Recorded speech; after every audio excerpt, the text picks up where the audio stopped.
Tignan lang natin ang reaction ng mga kababayan natin tungkol nga sa pagka-arestong ito ni Mr. Jason Sa. Ang unang dumepensa syempre ay yung abogado. Expected daw nila ito, pero dapat daw ay expected nga daw nila ay cyber libel if I'm not mistaken.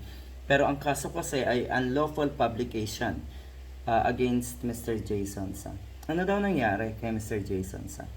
Bakit noong pumasok lang ang Duterte era, nasira na daw yung kanyang paniniwala? Hindi lang po nag-iisa si Mr. Jason Sa. Kayo, sa paligid nyo, siguradong may ganyan. Tapos ano, tayo ang aakusahan ng ganito at ganon. Kung ano-ano. Kasi ang sistema ng kaisipan na itong mga nasa paligid at naniniwala sa mga Duterte, ibabato. Aakusa sa iba yung kanilang kawalang hiyaan na ginagawa. Ganyan na ganyan. Ano ba ang naging epekto netong pagpasok sa or netong tinatawag na Duterte era? Ang daming kasamaan. Naging normal para sa kanila yung kasamaan at kawalang hiyaan. Kaya nga sabi ni Mr. ni Harry Roque, ito daw ay laban ng kasamaan versus kadiliman. Ibig sabihin, sila yon. Sila yung naglalaban-laban. Ang bilis daw na itong pagkakahuli kay Mr. Jason Sa. Abay, dapat lang. Kasi nga tinutuwid lahat ng mga binaluktot ni Duterte. At isa sa pinakamalaking binaluktot ng mga Duterte ay kaisipan ng mga kababayan natin. Mantakin mo dating maayos naman to.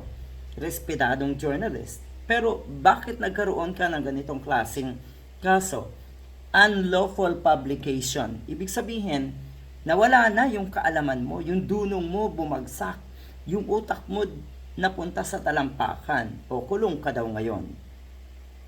Set up daw ang pagkakaaresta na ito kay Mr. Jason Sa. Set up daw ito. Bakit ka isa-set up? Sino ka para i-set up? At hindi lang ikaw ang daranas na ito na pagka-aresto. Ang freedom of speech, totoo, meron tayo niyan at may limitasyon yan. At ang totoo, may kaakibat yan na pananagutan. Meron pang isa na sabay na maa-aresto daw. Alam na daw na itong si Mr. Jason Sa. At kung titignan nyo nga, mukhang planado at alam na nga ng kampo ni Jason Sa na maa-aresto siya. Bakit? Planado talaga ito?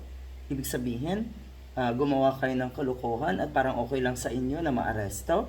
Bakit?